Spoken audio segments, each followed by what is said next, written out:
In today's video, I'm going to teach you how to buy a Macy's gift card. Whether you need a last-minute e-gift or a classic physical card, the process is quick and straightforward. We'll cover buying online, in the Macy's app, and in a Macy's store, plus a few key details so your gift works exactly as expected.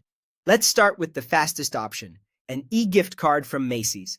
Head to the official gift card section on Macy's.com, often labeled Macy's e-gift cards, or open the Macy's app and navigate to gift cards.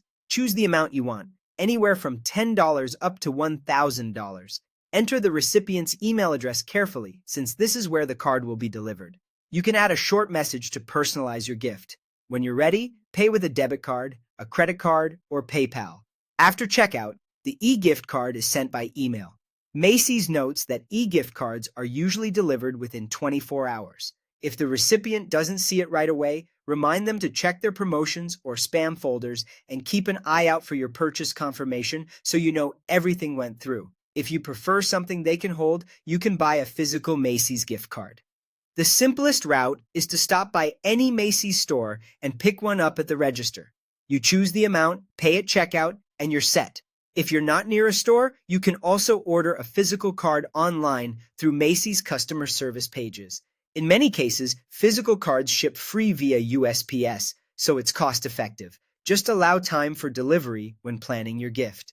A few important things to keep in mind help avoid surprises. Macy's gift cards do not expire, so there's no rush to use them. They can be redeemed at Macy's stores across the United States and on Macy's.com, which gives the recipient flexibility to shop in person or online. And generally, you can't use a Macy's gift card to purchase another gift card.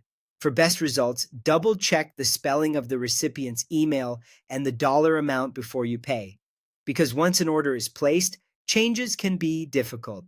If you're aiming for a specific occasion, buy a bit early to cover the email delivery window and any mailing time for physical cards. That's it. Decide between an e-gift for speedy email delivery or a physical card for an in-hand surprise. Choose the amount, add your message if you like, and check out with your preferred payment method. With these steps, you'll have a thoughtful, easy gift ready to go.